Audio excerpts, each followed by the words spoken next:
Dimension of Chalux, Chapter 20, Lock. Cahaya matahari menembus jendela yang tidak tertutup tirai, menyingsingkan secercah cahaya yang menyilaukan mata, merangkul menghangati tubuh mungilku. Cahaya yang terasa amat damai, cahaya yang seketika menimbulkan perasaan tenang dalam benakku, tanpa sebuah beban, tanpa sebuah rasa kekhawatiran.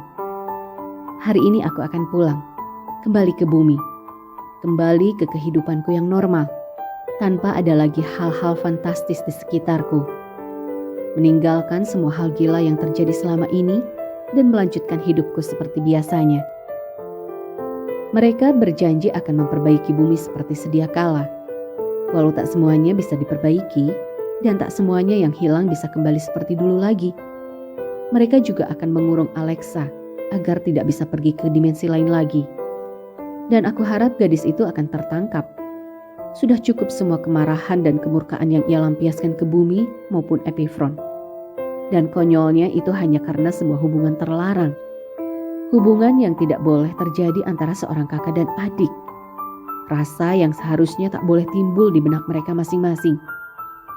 Tapi Alexa salah. Salah memahami kasih sayang yang Ares berikan. Salah memahami sebuah perhatian yang selayaknya diberikan seorang kakak kepada adiknya. Kau sudah siap? Aku terkesiap ketika mendengar sebuah suara yang tak asing lagi di belakangku. Suara yang hampir mengisi hari-hariku di Epifron, planet dengan sejuta impian. Kuanggukkan kepalaku dan membalikkan tubuhku ke belakang. Lean, tak perlu mengetuk pintu bagi laki-laki itu untuk masuk ke kamarku. Karena memang aku membiarkan pintunya sedikit terbuka.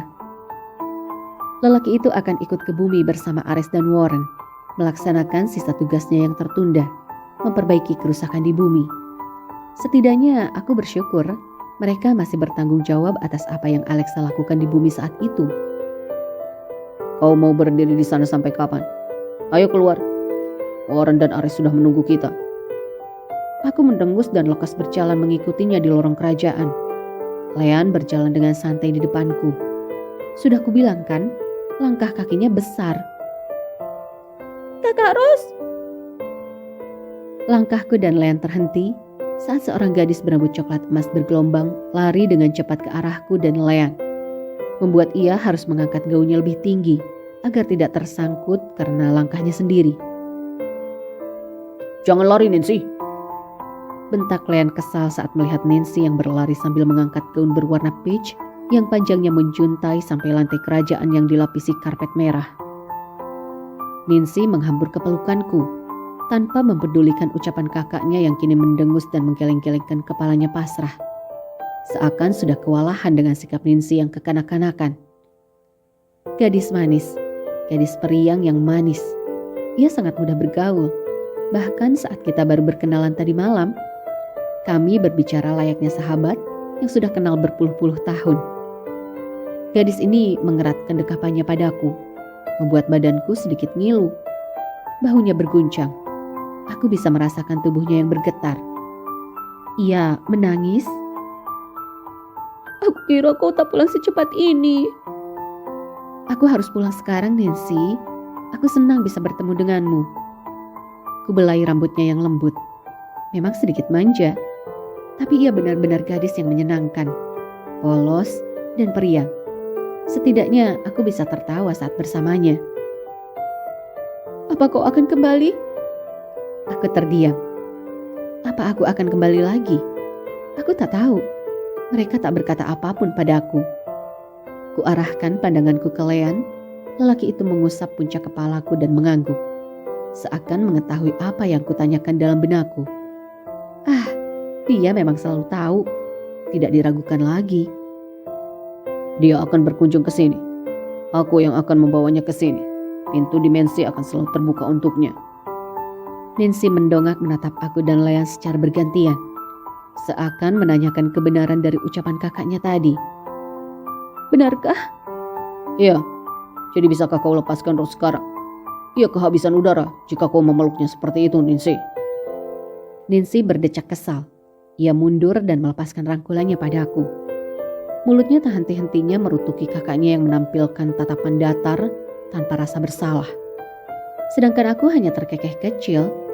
Oh Nancy, andai kau tahu betapa menyebalkannya sifat kakakmu itu. Dan aku yakin lelaki ini mendengar rutukan hatiku saat ini. Sangat yakin. Aku ingin ikut ke bumi.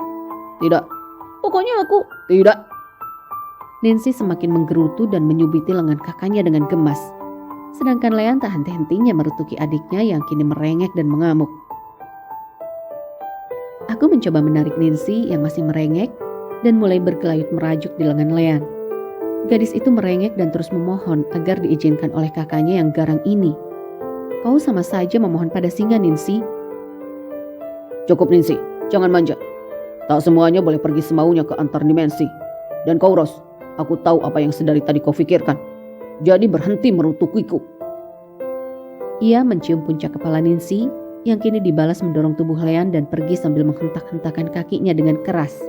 Lalu masuk ke kamarnya diikuti dengan bantingan pintu yang keras dan menggema di lorong ini. Ia marah. Jelas sekali ia marah karena permintaannya tak dituruti kakaknya. Benar-benar gadis manja. Tapi aku suka. Ia lucu dan menggemaskan. Sifatnya sama sepertimu. Aku? Ya, cerewet dan mudah marah.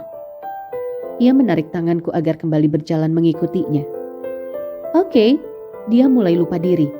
Bisa diingat siapa yang mudah marah di sini? Leanne terus menarik tanganku agar terus berjalan mengikutinya.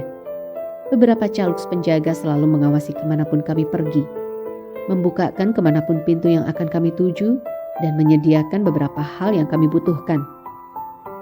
Seorang caluks yang terlihat sedikit tua membawakan seekor kuda berwarna hitam di sampingnya. Kuda yang terlihat gagah dan sangat terawat. Ayo naik, ucap Leanne yang mulai melompat dan menaiki kudanya terlebih dahulu. Bagus, ia tidak membantuku naik. Dan sekarang aku harus berusaha naik ke atas kuda yang tinggi dengan susah payah karena menggunakan dress panjang yang menjuntai semata kaki. Awesome. Apa? Bukankah kau bisa memanjat pagar sekolah saat di bumi? Kau tinggal naik ke sini dan duduk. Ku putar bola mataku dan mendengus. Entah dari mana lelaki sialan ini tahu akan kebiasaanku saat terlambat. Oke, aku memang biasa memanjat pagar sekolah saat terlambat. Tapi tidak dengan dress konyol ini. Bisa gila aku pergi ke sekolah menggunakan dress panjang semata kaki ini. Lagi pula aku terlambat karena susahnya mencari transportasi ke sekolah. Sungguh, jarak sekolah dan rumahku lumayan jauh. Dressku panjang. Ia turun dari kudanya dan memegang pinggangku dengan kedua tangannya, membantu mendorong tubuh mungilku agar dapat naik ke kuda hitam yang tinggi dan gagah ini. Kau berat. Benarkah? Ia mengangguk dan kembali naik di belakang tubuhku, melingkarkan tangannya di sekitar perutku, mempermudah untuk mencapai tali tebal yang mengendalikan kuda hitamnya. Sedangkan aku larut dalam pikiranku, mencoba mencerna beberapa hal yang masuk akal dan menenangkan pikiranku. Ayolah, di bumi aku begitu kurus dan bisa terlihat seperti anak kurang gizi. Apalagi dengan tinggi badanku yang di bawah rata-rata. Tapi sekarang, ya Tuhan, ini pasti karena aku makan terlalu banyak di tempat ini. Aku benar-benar berat ya? Apa aku jadi gemuk? Aku terlalu banyak makan di sini. Tapi seluruh makanan di sini memang nikmat. Jangan dipikirkan, aku hanya bercanda. Kau sama sekali tak berat, ujarnya santai. Tapi aku masih bisa mendengar ia terkekeh dan mencoba menahan tawanya mati-matian. Wanita selalu seperti itu ya? Lupakan, di mana Aris dan Warren? Mencoba mengalihkan pembicaraan. Mungkin ini lebih baik daripada membicarakan hal yang membuat moodku berubah-ubah. Di dekat hutan terlarang. Hutan terlarang? Oke, aku ingat. Hutan yang pernah kulalui saat menuju ke kerajaan Leanne waktu itu. Hutan yang lebat dan subur. Dan Ares tak menceritakan apapun tentang hutan terlarang. Ceritakan aku tentang itu. Tidak mau. Jawabnya sambil mendengus. Kenapa? Ayolah, hanya menceritakan saja, apa susahnya? Yang pertama, aku bukan pendongeng. Yang kedua, Kau akan bertanya terus-menerus bila aku menceritakan tentang hutan terlarang. Aku paham betul. Sikapmu sama seperti Ninsi. Ia memacu kudanya lebih cepat, membuat tubuh kami sedikit terlompat kecil di atas kuda yang kami tumpangi. Semilir angin mengibaskan rambutku terurai ke belakang, membuat rambut coklatku berguncang tak tentu arah, yang menyebabkan Lean meletakkan kepalanya di samping pundakku, karena pandangannya terhalangi rambutku yang tak beraturan sekarang. Kami masih terdiam satu sama lain. Tak ada dari kami yang membuka suara, dan aku juga tak tahu apa yang harus aku bicarakan. Hanya suara langkah kaki kuda yang sangat cepat dan dedaunan yang sesekali bersenggolan dengan kuda yang kami tumpangi. Itu mereka. Bisa kulihat Ares dan Warren yang berdiri di depan sana. Mereka tampak membawa Aidos tumpangan mereka.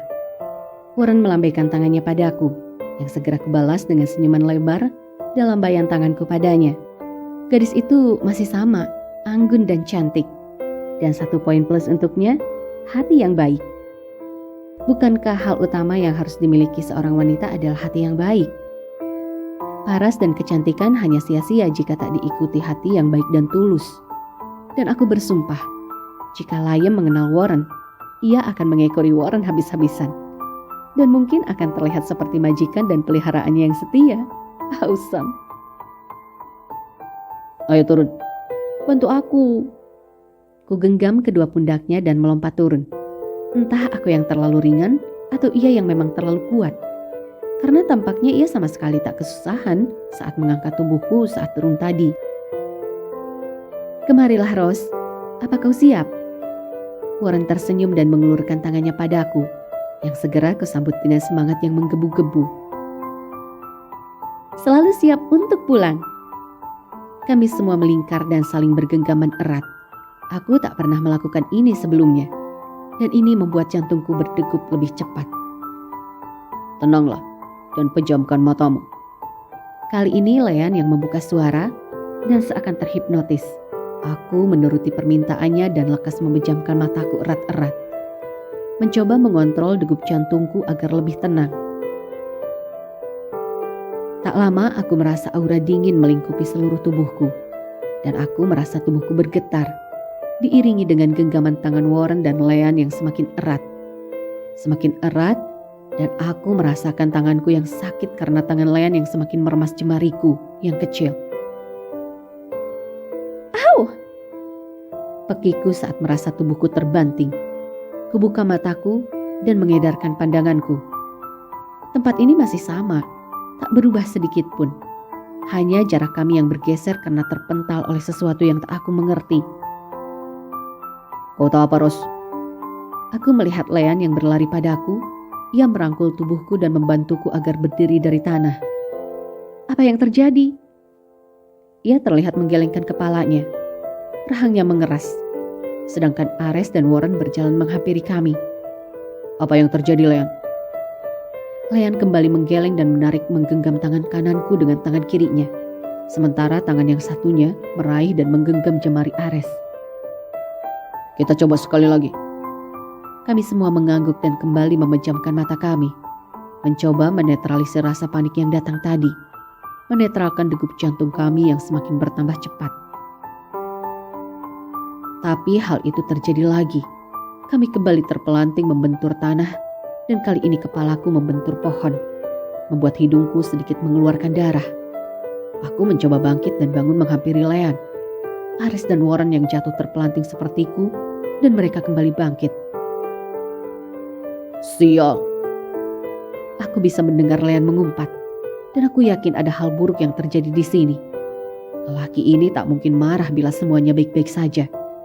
Dan kesialanku semakin bertambah karena aku tak tahu apa yang terjadi dan mereka tak akan memberitahu kebenarannya padaku. Mereka selalu berusaha menutupi sesuatu hal buruk yang terjadi agar aku tidak panik. Seseorang, katakan padaku apa yang terjadi. Warren menggeleng sedangkan Ares tampak menghela nafas sebelum membuka suaranya. Aku tak tahu apa yang terjadi, tapi kita tak bisa menembus dimensi Ros.